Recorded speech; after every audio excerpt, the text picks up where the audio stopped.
Hello everyone, I am Aishwarya Tiwari from Raipur, Chhattisgarh, and I feel extremely glad meeting you all through this online platform.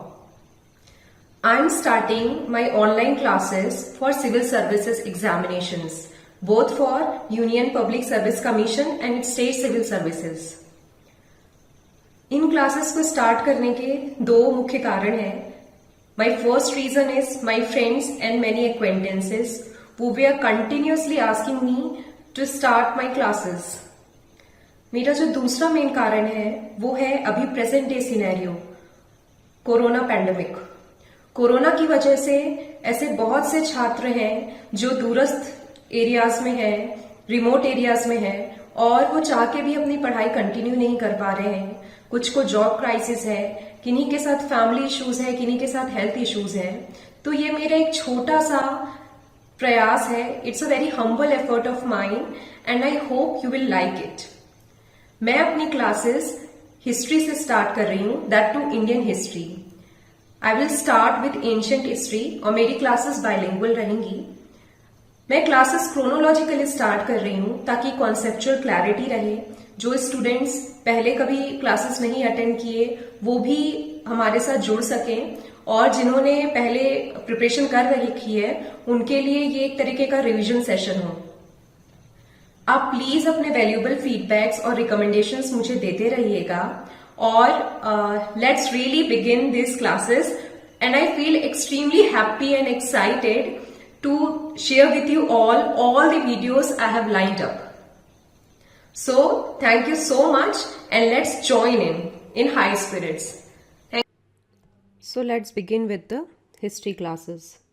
So history को जानने से पहले ये जानना बहुत ज़रूरी है कि हमें हिस्ट्री क्यों जाननी है, क्यों पढ़ना है हमें history. What is the need to study history? तो हिस्ट्री एक ऐसा सब्जेक्ट है जो कि पास्ट, प्रेजेंट और फ्यूचर में एक तरीके की लिंक इस्टेब्लिश करता है, एक दूसरे से कनेक्ट करता है. जैसे अभी प्रेजेंट डे कोई इंसिडेंस हो रहा है, प्रेजेंट डे कुछ भी घटना घटित हो रही है समाज में, तो उस घटना का सॉल्यूशन ढूंढने के लिए, उस इंसिडेंस या उस प्रॉब्लम को रिजॉल्व करने के लिए उसका रूट कॉज, जो भी उसका मुख्य कारण है, वो जानना बहुत ज़रूरी है. इसलिए हमें हिस्ट्री पढ़ना ज़रूरी है क्योंकि हिस्ट्री पढ़ने से हम ये जान सकते हैं कि अभी कोई जो घटना हो रही है उसका मेन कारण क्या था. और एक अच्छा एडमिनिस्ट्रेटर, एक अच्छा लोक सेवक बनने के लिए ये बहुत आवश्यक है कि हम लोगों से और समाज से जुड़े रहें और सेंसिटिव रहें लोगों के इश्यूज से, समाज के इश्यूज से. So that's why studying history is important to know the root cause of the incidences which are happening today. So चलिए let's really begin. हम स्टार्ट करेंगे स्टोन एज से. स्टोन एज मतलब कि पाषाण काल. अब जो स्टोन एज है इसे हम जो है ये कब से कब तक एक्सटेंड करता है ये जानना बहुत ज़रूरी है. सो stone age extends from 2 million years ago to 1000 BCE. मतलब 2 million years ago से लेके 1000 BCE तक स्टोन एज एक्सटेंड करता है. और स्टोन एज को स्टोन एज क्यों बोला जाता है? स्टोन एज को स्टोन एज इसलिए बोला जाता है क्योंकि स्टोन एज में extensive use of stone tools हुआ था. मतलब कि जो पत्थरों से बने औजार थे उनका बहुत ही ज़्यादा उपयोग किया जाता था, इसलिए इसे स्टोन एज कहा जाता है. अब हम देख सकते हैं कि जो स्टोन एज है इसका जो टाइम फ्रेम है ये काफ़ी बड़ा है, 2 million years ago से 1000 BCE. तो इस टाइम फ्रेम को सिंप्लीफाई करने के लिए, ये जो टाइम फ्रेम है इसको सिंप्लीफाई करने के लिए हमने इसे 3 सब पार्ट्स में डिवाइड किया है: पैलियोलिथिक, मीजोलिथिक और नियोलिथिक एज. अब ये पैलियोलिथिक एज को हिंदी में हम कहते हैं पूर्व पाषाण काल, मीजोलिथिक को कहते हैं मध्य पाषाण काल और नियोलिथिक को कहते हैं नव पाषाण काल. पैलियोलिथिक एरा जो है वो कहाँ से कहाँ तक एक्सटेंड करता है? 2 million years ago से लेके 10,000 BCE तक. मीजोलिथिक जो है 10,000 BCE से लेके 4,000 BCE तक और नियोलिथिक जो है वो 6,000 BCE से लेके 1,000 BCE तक. अब हमने BCE तो बहुत पढ़ा. ये BCE क्या होता है? कई लोगों को इसमें कन्फ्यूजन रहती है कि after all what is this BCE। तो आप लोगों ने BC और AD ये सुना होगा, BC और AD। BC का मतलब होता है बिफोर क्राइस्ट, और AD का मतलब होता है एनो डोमिनी। कुछ लोग इसे आफ्टर डेथ कहते हैं, जो कि गलत है। इसका मतलब होता है एनो डोमिनी। तो इसे समझने के लिए हम एक काम करते हैं, एक टाइम फ्रेम बनाते हैं। समझ लीजिए ये हिस्ट्री की एक टाइमलाइन है, और इस समय एक रेफरेंस पॉइंट हमने माना, और ये रेफरेंस पॉइंट जो माना गया था वो था जीसस क्राइस्ट का बर्थ।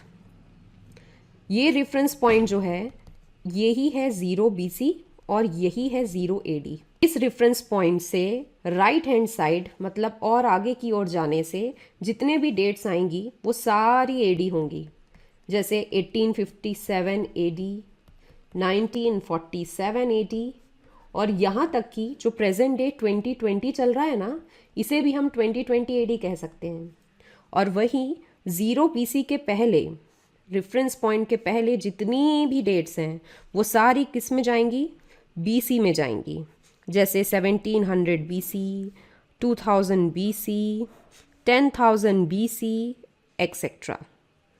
और BC डेट्स में क्या होता है, जैसे ये रेफरेंस पॉइंट है, तो जो 700 BC होगा वो जो है 800 BC के बाद का समय है, मतलब लेटर टाइम है। क्यों? क्योंकि इसमें हम पीछे चल रहे हैं ना।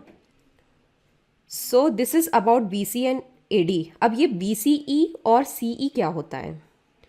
तो ये जो BCE और CE है ये कोई अलग चीज़ नहीं है, it is one and the same thing.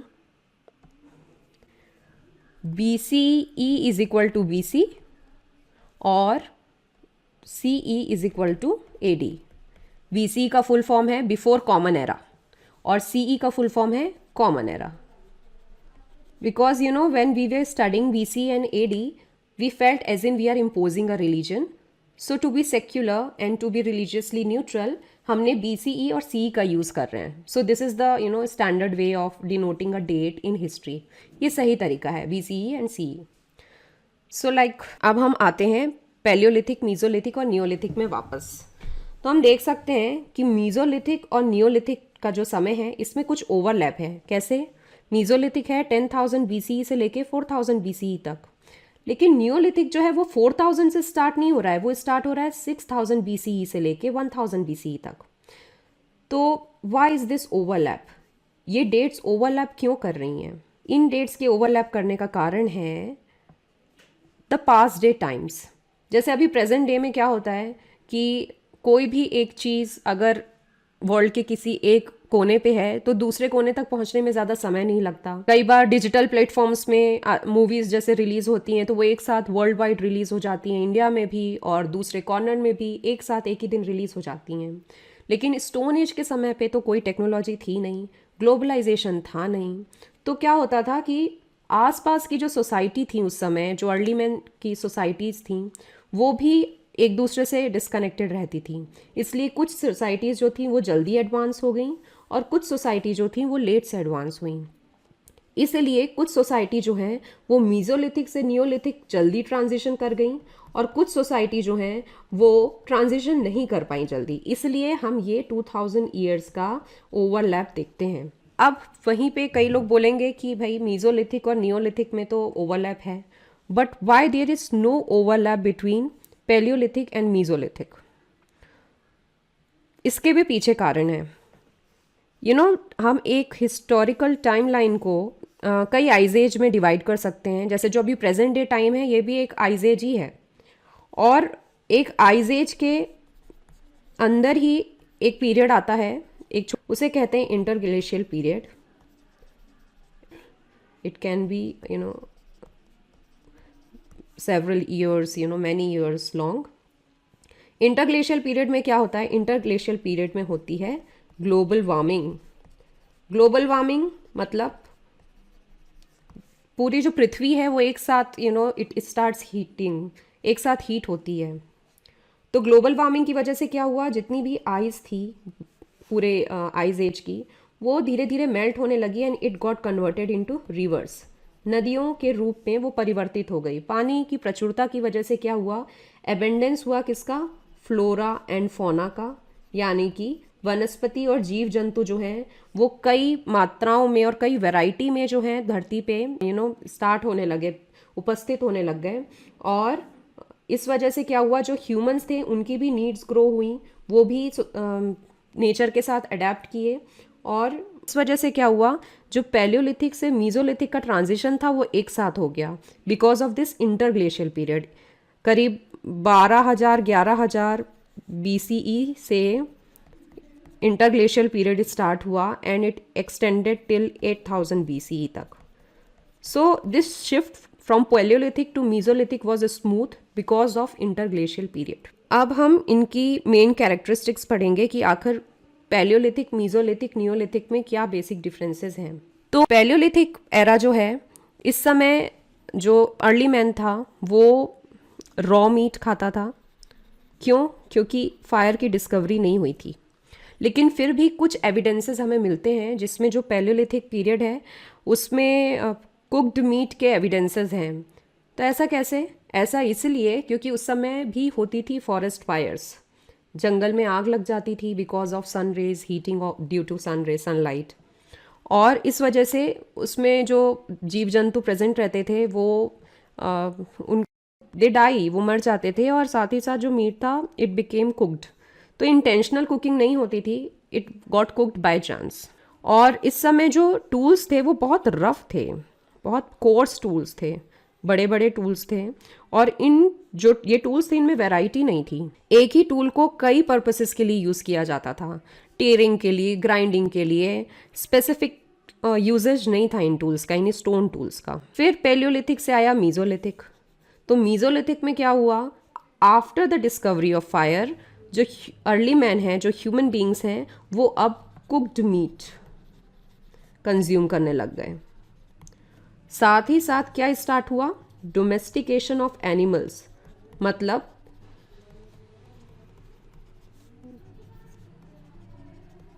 Animal husbandry की शुरुआत हो गई थी मीजोलिथिक पीरियड से। क्या आपको पता है कि सबसे पहला जानवर जो ह्यूमंस ने पाला था वो कौन सा था? Yes, it was dog. अब इस समय डोमेस्टिकेशन ऑफ एनिमल्स तो स्टार्ट हुआ, लेकिन साथ ही साथ जो एनिमल्स थे वो स्लॉटर्ड भी थे, मारे जाते थे, हंटिंग चलती थी फॉर हंटिंग। अब आता है मीजोलिथिक से नियोलिथिक। तो इनके बीच का मेन डिफरेंस क्या है? इनके बीच का मेन डिफरेंस है एग्रीकल्चर। तो ये मैंने ऑक्यूपेशनल डिफरेंस एक तरह से मैं बता रही हूँ। देखिए कैसे जो मनुष्य है वो सोफिस्टिकेशन की तरफ बढ़ रहा है और कैसे एक नोमैडिक लाइफ स्टाइल, एक घुमक्कड़ जीवन से वो सीधे सीधे सेडेंट्री, एक सेटल्ड जीवन जो है उसकी तरफ अग्रसर है। तो नियोलिथिक में सबसे बड़ा जो चेंज आया वो था एग्रीकल्चर। मनुष्य ने कृषि करना स्टार्ट किया और कृषि की वजह से क्या हुआ, वो एक जगह सेटल होने लगे, इसलिए जो लाइफस्टाइल थी उनकी वो हो गई सेडेंटरी। अब उनका घुमंतु जीवन नहीं रहा। साथ ही साथ स्टोन टूल्स का ट्रांजिशन, जैसे पैलियोलिथिक एज में जो स्टोन टूल्स थे वो कोर्स थे, मीजोलिथिक में इनकी साइज थोड़ी छोटी हुई और ये जो है डिफरेंट डिफरेंट पर्पसेस के लिए डिफरेंट डिफरेंट टूल्स यूज में आने लग गए। मतलब अब थोड़ा स्टोन टूल्स में भी सोफिस्टिकेशन आ गया। और नियोलिथिक एरा में तो जो स्टोन टूल्स थे उनके लुक्स में भी सोफिस्टिकेशन आ गया, वो पॉलिश्ड हो गए और ज़्यादा उनमें बारीकी आ गई। तो इस तरीके से हम स्टोन टूल्स का भी ट्रांजिशन देख सकते हैं। नियोलिथिक एरा में भी डोमेस्टिकेशन ऑफ एनिमल्स कंटिन्यूड था, लेकिन इस बार साथ ही साथ कैटल्स, पिग्स, इन सब का भी डोमेस्टिकेशन स्टार्ट हो गया और डोमेस्टिकेशन बहुत इंटेंसीफाई हो गया। नियोलिथिक एग्रीकल्चर से रिलेटेड एक बहुत इंपॉर्टेंट कॉन्सेप्ट है। इस समय का जो एग्रीकल्चर, इस समय की जो खेती थी वो थी सब्सिस्टेंस एग्रीकल्चर।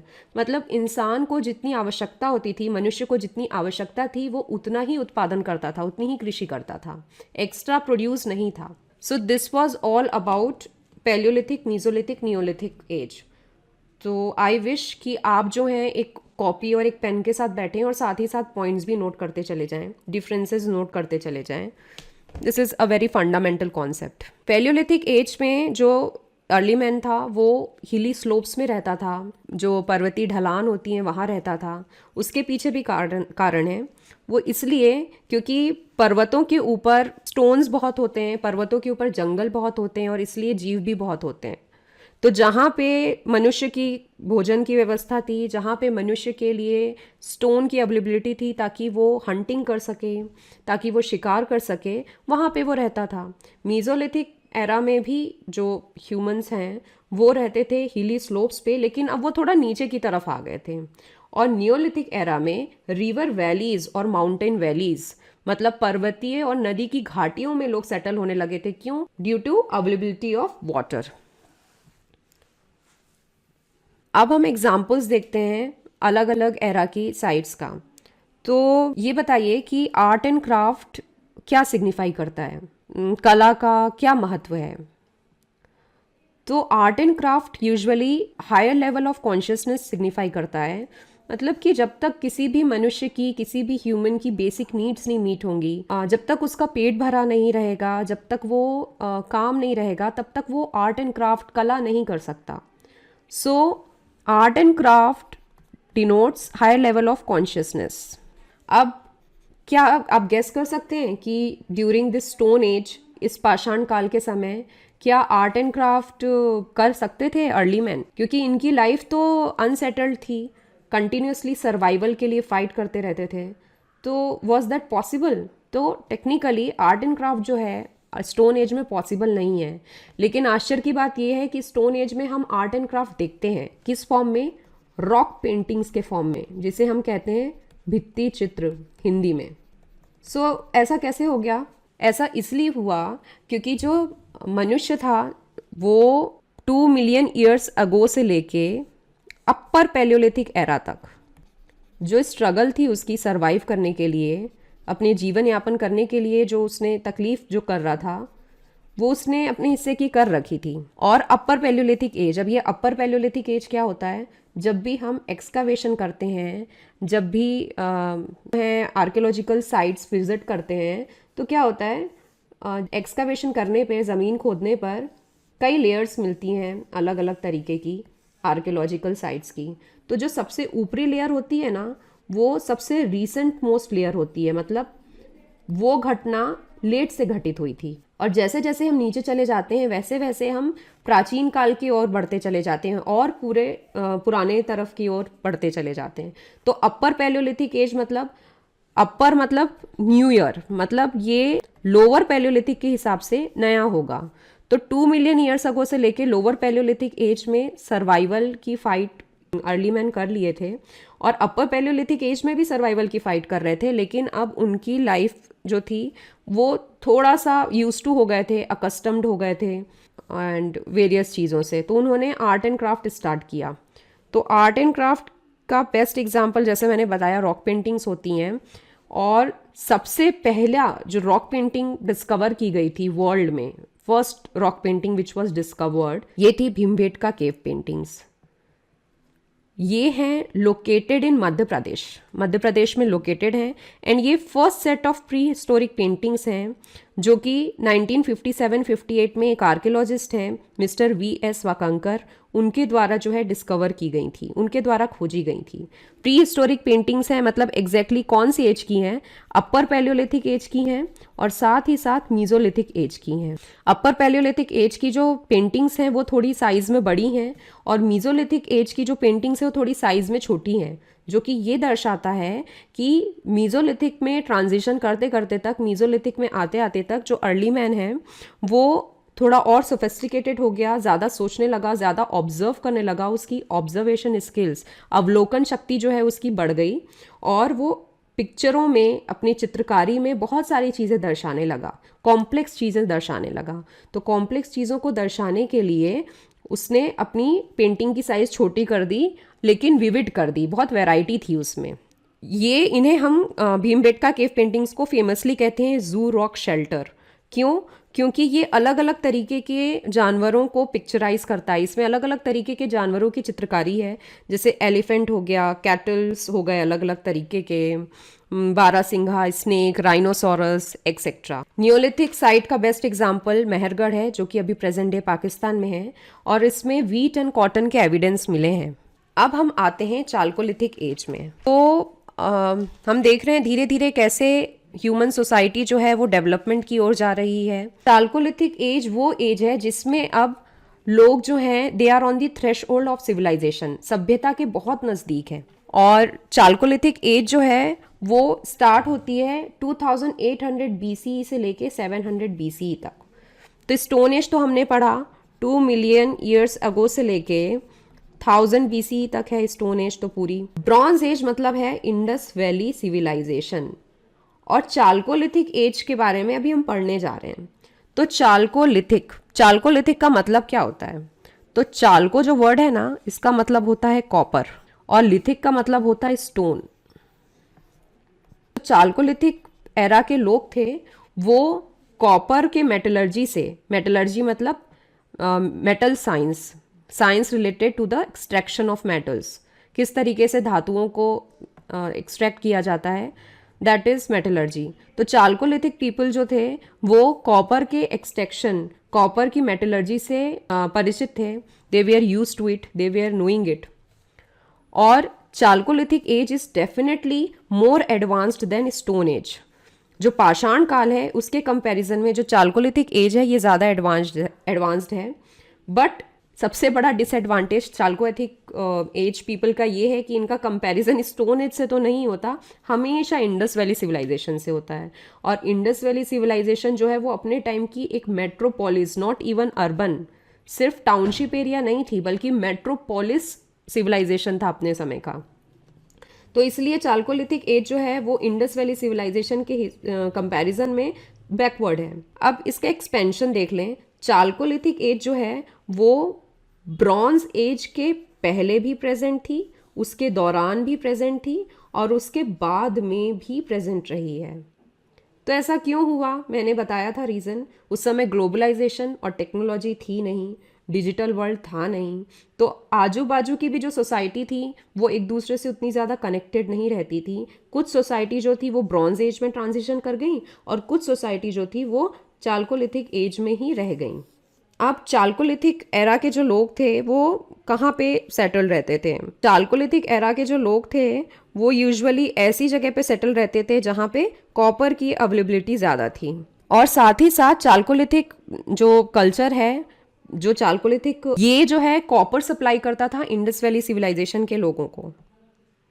तो चारा जो है वो इंडस वैली सिविलाइजेशन के लोगों को सप्लाई तो करता था कॉपर, लेकिन उनसे ब्रॉन्ज बनाने का जो मतलब ज्ञान है वो नहीं ले सका, वो प्राप्त नहीं कर सका। चालकोलिथिक एरा को हम चालकोलिथिक कल्चर भी बोलते हैं। कल्चर का मतलब क्या होता है? कल्चर का मतलब होता है किसी भी पर्टिकुलर जगह की कुछ डिस्टिंक्टिव एलिमेंट, कोई पर्टिकुलर कैरेक्टरिस्टिक्स, किसी पर्टिकुलर एरिया का रहन सहन, खान पान, ये सब कल्चर में आता है। और जब हम आर्कियोलॉजिकल पॉइंट ऑफ व्यू, उत्खनन के दृष्टि से देखते हैं, आर्कियोलॉजिकल सर्वे से के दृष्टि से देखते हैं, तो आर्कियोलॉजी में, उत्खनन में, एक्सकवेशन में जो भी चीज़ें, वस्तुएं हमें प्राप्त होती हैं जो एक पर्टिकुलर एरिया की विशेष रहती हैं, एक पर्टिकुलर रीजन स्पेसिफिक रहती हैं, वो कल्चर बनाती हैं। जैसे इंडस वैली सिविलाइजेशन से कुछ पर्टिकुलर तरीके की वस्तुएं प्राप्त हुई तो वो इंडस वैली सिविलाइजेशन कल्चर हुआ।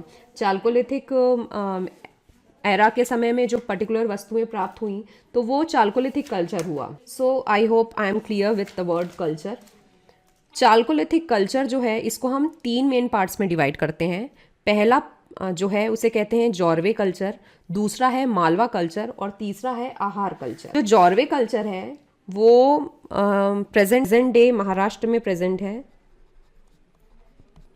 मालवा कल्चर जो है वो एमपी में प्रेजेंट है, और आहार कल्चर जो है वो राजस्थान में प्रेजेंट है। आहार कल्चर की ये खासियत है कि आहार कल्चर के लोग कभी भी माइक्रोलिथिक जो टूल्स थे, मतलब बहुत ही ज़्यादा छोटे टूल्स थे जो कि नियोलिथिक एरा में यूज़ किए जाते थे, उसका यूज़ नहीं किए।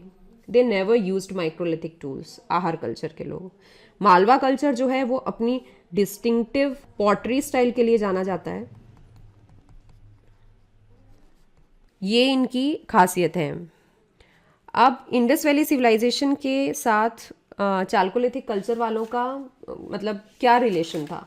इंडस वैली सिविलाइजेशन के पास वो कॉपर सप्लाई करते थे, लेकिन कभी भी उन्होंने मतलब they never exchange the knowledge of metallurgy regarding bronze बनाने का कभी भी उन्होंने ना नॉलेज वो नहीं किया, एक्सटेंड नहीं किया।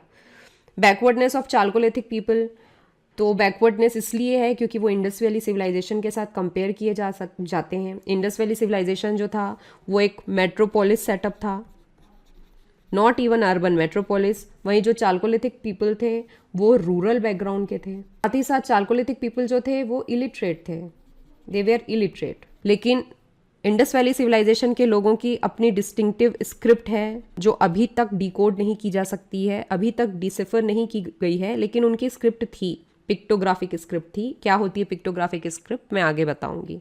और जैसे टेक्नोलॉजिकली भी ज़्यादा डेवलप थे इंडस वैली सिविलाइजेशन के लोग, उनको वो मेटलर्जी में बेहतर थे कि किस तरीके से उसे बनाया जाता है। तो ऐसे बहुत से पॉइंट्स हैं। चालकोलिथिक पीपल जो हैं वो किस तरीके से बैकवर्ड हैं। अब हम ट्रांजिशन करते हैं इंडस वैली सिविलाइजेशन में।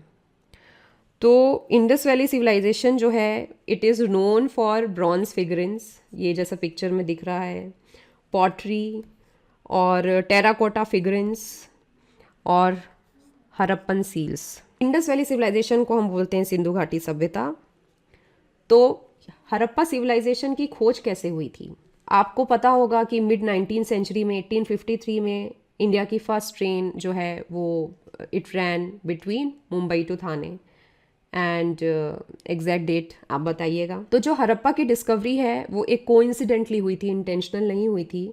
उसको पर्पसफुली नहीं उसका आविष्कार किया गया था कि उस बाकायदा उसकी विधिवत प्लानिंग हुई हो और उसकी डिस्कवरी हुई हो। हमेशा से ब्रिटिशर्स ने इंडियंस को ये कहा है कि इंडियन हिस्ट्री कभी भी उतनी ओल्ड नहीं रही है।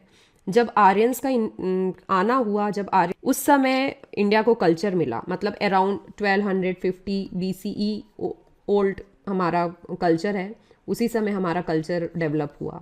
बट ऐसा नहीं है, हमारा कल्चर बहुत ही प्राचीन है एंड हमें इस पे गर्व होना चाहिए। It's very very old, very ancient culture. It ranges from Indus valley civilisation. और ब्रिटिश रूल जो था वो एक कॉलोनियल रूल था। ब्रिटिश जो थे वो कभी भी हमारा हित नहीं चाहते थे, वो अपना हित चाहते थे। और ब्रिटिशर्स जो हैं वो भारत को एक बहुत मार्केट के तौर पे लेते थे और साथ ही साथ कच्चे माल का यानी कि रॉ मटेरियल्स के सप्लायर की तरह लेते थे। ब्रिटिशर्स ने क्या किया, at the time of industrialisation, औद्योगिकीकरण के समय की बात है, तो भारत से कच्चा माल चाहिए रहता था, रॉ मटेरियल्स चाहिए रहते थे। वो रॉ मटेरियल्स ब्रिटेन में पहुंचाते थे और साथ ही साथ वहाँ से फिनिश्ड गुड्स जो आते थे उनको भारत में आके हाई प्राइजेस में बेचते थे। तो इन सारी चीज़ों के एक्सपोर्ट और इंपोर्ट के लिए उनको ट्रांजिशन करने के लिए रेलवे की ज़रूरत पड़ी। तो ब्रिटिशर्स ने रेलवे लाइन इसलिए नहीं डाली कि वो इंडियंस का हित चाह रहे थे, उन्होंने इसलिए डाली क्योंकि वो रॉ मटेरियल्स और फिनिश्ड गुड्स जो हैं वो इंपोर्ट एंड एक्सपोर्ट करना चाहते थे। मिड 19th सेंचुरी में ऐसा ही हुआ कि कराची और लाहौर के बीच में एक रेलवे लाइन जो है वो डाली जा रही थी, एक रेलवे लाइन लेके जा रही थी। और क्यों कराची एंड लाहौर के बीच? क्योंकि कराची एक बहुत फेमस पोर्ट था अपने समय का और लाहौर जो थी एक बहुत ही बड़ी सिटी थी, बहुत बड़ा मार्केट एरिया था। रेलवे लाइन जो है वो क्या ज़रूरत थी? बैलेस्ट स्टोन्स की ज़रूरत थी, यानी कि गिट्टी की। गिट्टी जो है वो एक रेलवे लाइन में शॉक एब्जॉर्बर का काम करती है, तो उसकी बहुत आवश्यकता थी। लेकिन आसपास के क्षेत्रों में कहीं पे भी गिट्टी की अवेलेबिलिटी नहीं थी, कहीं पे भी बैलेस्ट स्टोन्स जो थे वो अवेलेबल नहीं थे। ब्रिटिशर्स जितने थे उन्होंने पता लगवाया कि भाई आसपास कोई स्टोन्स अवेलेबल हो पाएंगे क्या। तो कराची एंड लाहौर की जो रेल रूट बनने वाली थी, वहाँ पे जो लोग रहते थे आसपास, उनसे ब्रिटिशर्स ने पूछा तो उन्होंने बताया कि पास में ही कुछ रियून्स हैं सिटी के, कुछ अवशेष हैं कुछ पर्टिकुलर सिटी के, पुरानी जगह के, अब वहाँ से तोड़ के जो है पत्थरों को ला सकते हैं। तो ब्रिटिशर्स वहाँ गए पत्थर तोड़ने के लिए। तोड़ते तोड़ते उनको बहुत ज़्यादा क्यूरियस एलिमेंट्स मिलने लग गए, बहुत अलग अलग अनोखी अनोखी तरीके की सील मिलने लग गई, पॉटरीज मिलने लग गई, टेराकोटा फिगरिन्स मिलने लग गए। और इसी तरह जो फर्स्ट हड़प्पा सील थी वो 1872 में 1872 में पब्लिश की गई। उसके बाद फर्दर खुदाई की गई, फर्दर एक्सकवेशन किया गया और आफ्टर 40 इयर्स ऐसे बहुत सारी और हड़प्पा सील्स जो हैं वो डिस्कवर की गई और लोअर हिस्टोरिक लेयर्स में, मतलब और नीचे और गहराई में और पुराने समय की। इसलिए 1924 में जॉन मार्शल जो हैं उनके नेतृत्व में he became the director of archaeological survey of India और उनके नेतृत्व में इंडस वैली सिविलाइजेशन का विधिवत उत्खनन शुरुआत किया गया। और इसे इंडस वैली सिविलाइजेशन क्यों कहा गया? क्योंकि ये सिंधु घाटी में उपस्थित था। और इसे हड़प्पा क्यों कहते हैं? क्योंकि जब तक विधिवत एक सिस्टमैटिक तरीके से, ऑफिशियल तरीके से इसका एक्सकवेशन शुरू नहीं हुआ, उसके पहले ही हमने एक सिटी आइडेंटिफाई कर ली थी। आई मीन ब्रिटिशर्स ने एक सिटी आइडेंटिफाई कर ली थी हमारे क्षेत्र में, एंड उसे हम हड़प्पा कहते हैं। इसलिए इसे हड़प्पा सिविलाइजेशन भी कहते हैं। लेकिन इंडस वैली सिविलाइजेशन में हड़प्पा के अलावा और भी कई अन्य साइट्स हैं। तो हम टाइमलाइन पढ़ेंगे हड़प्पा सिविलाइजेशन की। Indus valley civilisation, IVC is the short form of Indus valley civilisation, को हम 3 हिस्सों में डिवाइड करते हैं। है अर्ली हड़प्पन फेस, दूसरा है मैच्योर हड़प्पन फेस और तीसरा है late Harappan phase. Early Harappan phase extend करता है 3300 से लेके 2600 BCE। Mature Harappan phase extend करता है 2600 से 1900 BCE तक और लेट हड़प्पन फेस एक्सटेंड करता है 1900 से 1300 BCE तक। और इसे कहेंगे जी, तो इंडस वैली सिविलाइजेशन को 3 हिस्सों में डिवाइड किया गया, early Harappan phase, mature Harappan phase और late Harappan phase. Early Harappan phase extend करता है 3300 से 2600 BCE तक। मैच्योर हड़प्पन फेस एक्सटेंड करता है 2600 से 1900 BCE तक और लेट हड़प्पन फेस एक्सटेंड करता है 1900 से 1300 BCE तक। अर्ली हड़प्पन फेस को हम हिंदी में कहते हैं प्राक हड़प्पा काल या हड़प्पा सभ्यता।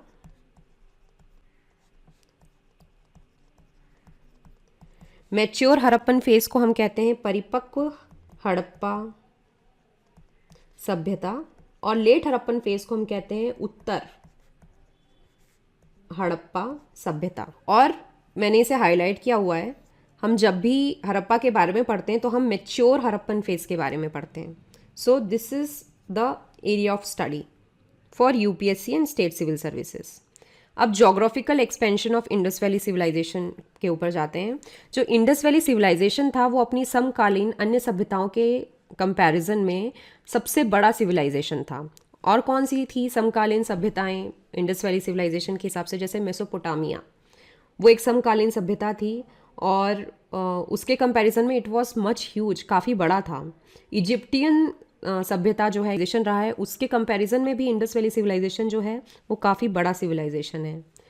इसका जो एक्सपेंशन एरिया है ये एक ट्रायंगुलर स्ट्रक्चर बनाता है, it is like a triangular structure, और ये अप्रॉक्सीमेटली 13 लाख स्क्वायर किलोमीटर्स में एक्सपेंडेड है। 13 लाख स्क्वायर किलोमीटर्स, 12,99,999, और अभी तक अप्रॉक्सीमेटली 1500 साइट्स, 1500 साइट्स जो हैं उनका एक्सकवेशन, उनका उत्खनन हो चुका है इंडस वैली सिविलाइजेशन के अंतर्गत। अब मैंने जैसे आपको बताया कि जो हड़प्पा सिविलाइजेशन है वो, भले हम हड़प्पा सिविलाइजेशन वर्ड को इंडस वैली सिविलाइजेशन से सिनोनिमस यूज़ कर लेते हैं, एक दूसरे को रिप्लेस करके यूज़ कर लेते हैं, लेकिन इंडस वैली सिविलाइजेशन में और भी अन्य कई साइट्स हैं। तो इसकी पहली साइट है हड़प्पा, जैसा हमने डिस्कस किया, जिसकी खोज 1921 में दयाराम साहनी द्वारा की गई थी। मोहनजोदड़ो, इसकी खोज 1922 में RD बैनर्जी द्वारा की गई थी और ये अपने ग्रेट बाथ के लिए फेमस है। और चन्हूदारो 1931 में MG मजूमदार के द्वारा एक्सकवेट की गई थी और ये अपने मनखे के कारखाने, बीड मेकिंग फैक्ट्री के लिए फेमस है। कालीबंगन 1953 में AN घोष के द्वारा खोज किया गया था कालीबंगन का, और ये अपने 2 क्रॉप कल्टीवेशन के लिए फेमस है। इसमें 2 क्रॉप कल्टीवेशन दिखाया गया है, इसको भी मैं थोड़ा आपको डिस्क्राइब करूंगी। देखिए, हड़प्पा और मोहनजोदड़ो जो है वो तो अभी पाकिस्तान के एरिया में है, और जो चन्हूदारो है ये भी पाकिस्तान में है। जो कालीबंगन है ये घग्गर नदी के तट पे है राजस्थान में। और ये it is known for a ploughed field, 2 sets of furrows at right angles. True crop cultivation को दिखाता है, अर्थात हल रेखाओं के 2 समूह एक दूसरे को समकोण में काटते हैं, क्योंकि यह दर्शाता है कि एक साथ 2 अलग अलग फसलों की खेती की जाया करती थी। उसके बाद आता है लोथल, 1957 में एस.एन. राव के द्वारा खोज किया गया। ये किस लिए जाना जाता है? आर्टिफिशियल ब्रिक डॉकयार्ड के लिए जाना जाता है। ये कहाँ पे स्थित है? गल्फ ऑफ कैम्बे जो है गुजरात में, मतलब अपने बंदरगाह के लिए ये जाना जाता है। जो दूसरी अन्य इंडस वैली सिविलाइजेशन की साइट्स हैं वो है ढोलावीरा, जो कि 1967 में 1967 में जेपी जोशी द्वारा खोज की गई थी जिसकी, और ये इंडस वैली सिविलाइजेशन की लार्जेस्ट सिटी है, सबसे बड़ी सिटी है। इसमें तीनों ही स्टेजेस के सिविलाइजेशन दिखते हैं, अर्ली, मैच्योर और लेट हड़प्पन फेज। ये तीनों ही फेजेस जो हैं, मतलब ये इसमें तीनों ही ढोलावीरा 1967 में 1967 में जेपी जोशी जी द्वारा इसकी खोज की गई थी, और ये इंडस वैली सिविलाइजेशन की सबसे बड़ी सिटी है। सबसे बड़ी इसलिए क्योंकि इसमें तीनों ही फेज के सिविलाइजेशंस दिखते हैं हड़प्पा के, अर्ली, मैच्योर या लेट। अर्ली मतलब प्राक हड़प्पा सभ्यता, मैच्योर मतलब परिपक्व, और लेट मतलब उत्तर हड़प्पा सभ्यता। ढोलावीरा जो है ये भी गुजरात में है। उसके बाद बनावली आता है। बनावली जो है वो है हरियाणा में, ये था गुजरात में। की खोज 1973 में की गई थी आर.एस. बिष्ट द्वारा, और ये जो है ये टॉय मॉडल ऑफ प्लव के लिए जाना जाता है। मतलब सिंधु घाटी सभ्यता में प्लव का यूज होता था, हल का इस्तेमाल होता था, उसका एक प्रमाण जो है, उसका एक जो साक्ष्य है वो बनावली से प्राप्त टॉय मॉडल ऑफ प्लव है।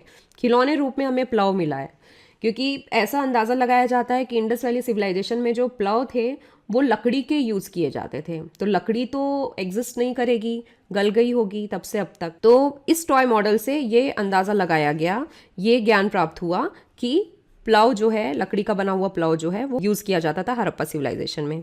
इसके अलावा जो अन्य साइट्स हैं इंडस वैली सिविलाइजेशन के अंतर्गत खोजी गई हैं वो है राखीगढ़ी, सुरकोटदा और शोरतुगई, जिसमें शोरतुगई जो है अभी प्रेजेंट डे अफगानिस्तान में है, और राखीगढ़ी कहाँ है? हरियाणा में है, और जो सुरकोटदा है ये कहाँ है? गुजरात में है। तो आज की क्लास के लिए इतना ही। Thank you so much, and मैं अपनी नेक्स्ट क्लास थर्सडे में लाऊंगी। उसमें हम बहुत ही इंपॉर्टेंट टॉपिक करने जा रहे हैं, जिससे काफ़ी क्वेश्चंस पूछे जाते हैं मेंस में भी और प्रीलिम्स में भी। आजकल प्रीलिम्स में स्टेट सिविल सर्विसेज जैसे छत्तीसगढ़ पीएससी है, इसमें एनालिटिकल क्वेश्चंस पूछे जाते हैं। कई बार ऐसे एनालिटिकल क्वेश्चंस पूछे जा रहे हैं, और यूपीएससी में तो अक्सर एनालिटिकल क्वेश्चंस पूछे जाते ही रहे हैं, फैक्चुअल क्वेश्चंस कम ही रहते हैं। Stay happy, stay healthy, take care of your selves. Thank you.